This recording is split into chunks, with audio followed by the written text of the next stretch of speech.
मैं गीता का 15वां अध्याय बोलने जा रही हूँ। हर अध्याय का अलग अलग स्टेप होता है। मैं 15वां अध्याय बोलने जा रही हूँ। यह हम अनेक स्थानों पर लिख आए हैं कि गीता को 3 भागों में बांटा जाता है: कर्म योग, भक्ति योग तथा ज्ञान योग। योग का अर्थ यहाँ मार्ग है। गीता ने सब मार्गों का सम्मान किया है, परंतु प्रत्येक मार्ग पर 6 अध्यायों का एक षष्टक भी बनाया है। 13वें अध्याय से ज्ञान योग की चर्चा चल रही है।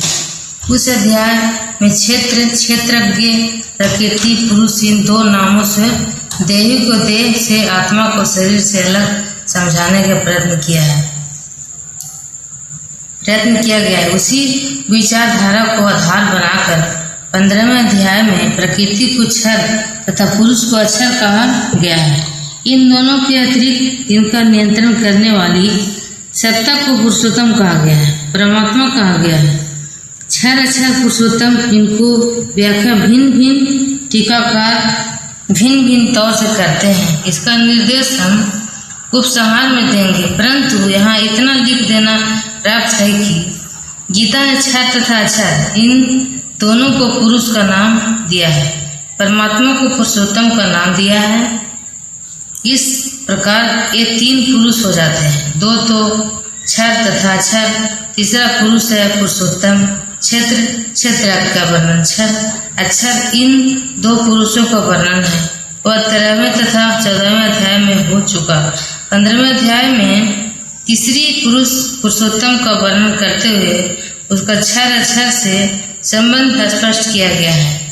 संसार विश्व का स्वच्छ के रूप में आध्यात्मिक वर्णन है। श्री भगवान ने कहा है, सृष्टि के तत्व की गहराई को जानने वाले बतलाते हैं कि एक अस्वस्थ वृक्ष ही है पीपल का पेड़, जिसकी जड़ें ऊपर की ओर है, शाखाएं नीचे की ओर है। यह पेड़ सनातन काल से चला रहा है। अब है इस पेड़ के पत्ते वेदों के छंद है। इस वृक्ष को जिसने जान लिया वह पुरुष सच्चा वेद वेता है। इस विश्व वृक्ष के शाखाएं नीचे और ऊपर की फैली हुई है।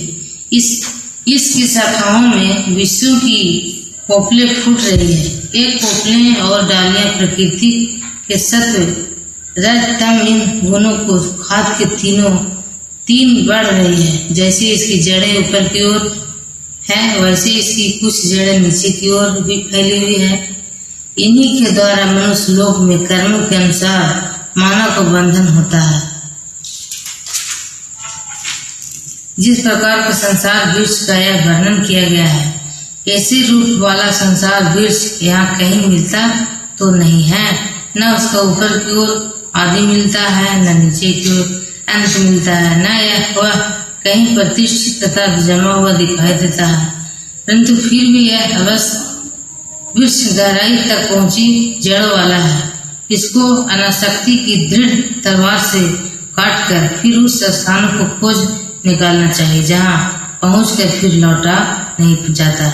इस प्रकार का साधक यह संकल्प करे कि मैं उस आदि पुरुष की ओर जाता हूँ जिससे विश्व की पुरातन धारा वह बह निकली है। इन श्लोकों को प्रमाण करते श्लोकों में संसार को पीपल के वृक्ष से उपमा दी गई है। तीसरे श्लोक में यह भी कहा दिया है कि ऐसा वृक्ष संसार में कोई दिखने में तो नहीं आता, परंतु न दिखने पर भी उपमा का यह वृक्ष ऐसा विशाल है कि इसकी जड़ ऊपर दूर तक पहुंची हुई है। अन्य वृक्षों की जड़ नीचे की होती है, टहनियां ऊपर को, इसकी टहनियां नीचे को है, जड़ ऊपर को। इस उल्टे वृक्ष का क्या अर्थ है?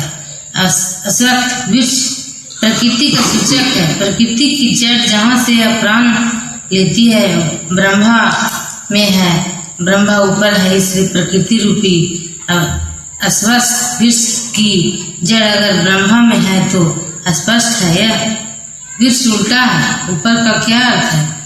क्या ब्रह्मा आसमान में है? नहीं, ऊपर का अर्थ है उत्कृष्ट इस संसार से पर परे, ठीक ऐसे जैसे हम ऊपर को बर्फ शब्द का प्रयोग करते हैं। ऊपर के बाल किसी के सिर पर थोड़े ही बैठे होते हैं। ऊपर के अर्थात उच्च श्रेणी के संसार रूपी उस अवस्था विश्व की जड़ पर ब्रह्मा में है, वह उत्कृष्ट है। ऊपर है इसलिए यह विश्व मानो उल्टा लटका हुआ है। इस विश्व की टहनियाँ नीचे क्यों है? जब विश्व उल्टा लटका हुआ है दिया तब टहनियाँ नीचे को तो हो ही गई। संसार विश्व की टहनियाँ क्या है? प्रकृति से महान से अहंकार, फिर पंच तन मात्राएं, 5 ज्ञान इंद्रियां, 5 कर्म इंद्रियां, 5 महाभूत मन, ये सब इस विश्व की टहनियाँ हैं।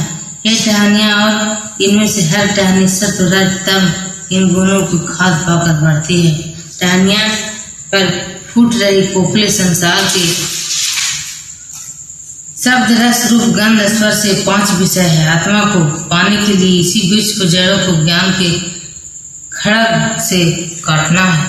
दूसरे श्लोक में कहा है कि मानुष जन्म में जब इस रूपक को घटाया जाता है तो कर्मों के बंधन के कारण ये टहनियाँ नीचे ऊपर दोनों तरफ जाती है। इसका अभिप्राय यह है कि मनुष्य जन्म में कर्म के बंधनों के कारण मनुष्य उच्च योनि में भी जा सकता है, निम्न योनि में भी जा सकता है। विश्व की टहनियाँ जन्मों की योनियाँ हैं। इस उल्टे विश्व पर नीचे से ऊपर चढ़कर विश्व इंद्रियों के सारे मूल प्रकृति में जाकर जब हम प्रकृति की जड़ को पकड़कर उसी काट डालते हैं तब ब्रह्मा में पहुंच जाते हैं। क्योंकि इस विश्व की जड़ नीचे नहीं ऊपर है, ब्रह्मा में है। संसार के इस विश्व को अस्वस्थ कहा है। अस्वस्थ का अर्थ है कि नहीं स्व, कल स्व स्थिर रहने वाला, जिसके कल तक भी टिकने का भरोसा न होगा। अस्वस्थ यद्यपि यह कल तक भी टिकता तो भी यह सनातन है, धारावाहिक रूप में लगातार चल रहा है। इसलिए इसे अस्वस्थ तथा इन विरोधी गुणों को कह दिया है। सृष्टि का व्यक्त रूप विनाशी है, अव्यक्त रूप अविनाशी है। यही अर्थ है अस्वस्थ और अव्यय का। जड़ें हैं और समस्त शरीर में इन स्नायु स्थान की छोटी मोटी शाखाएं फैली है। मस्तक ऊपर है जहाँ स्थान संसार की जड़ है।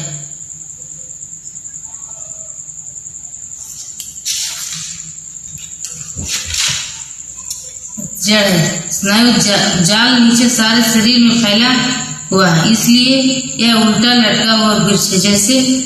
जैसे ब्रह्मांड प्रकृति के सब कार्य कला सत्व रज तम इन तीनों गुणों से चलता है, वैसे पिंड में भी इन तीनों गुणों द्वारा ही बुद्धि तथा मन का व्यापार चलता है।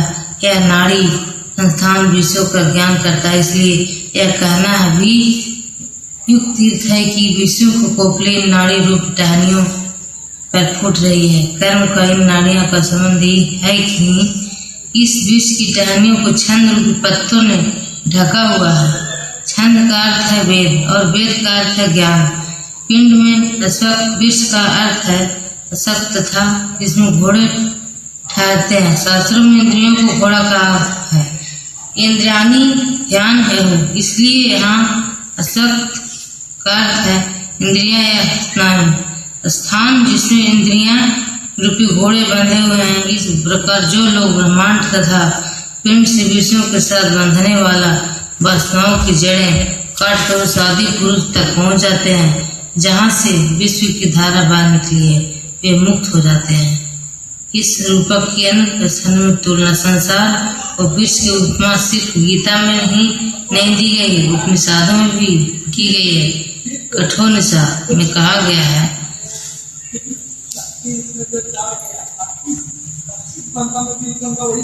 उद्रमूलोक सखा देव में एक बीच पर बैठे 2 पक्षियों का वर्णन आया है। दाह संपना यजुषा सखा, जिनमें से एक तो बीच की टहनी पर बैठा है, उसके फलों को बो रहा है। दूसरा दृष्टा बना उसे देख भर रहा है। बाइबल में का वर्णन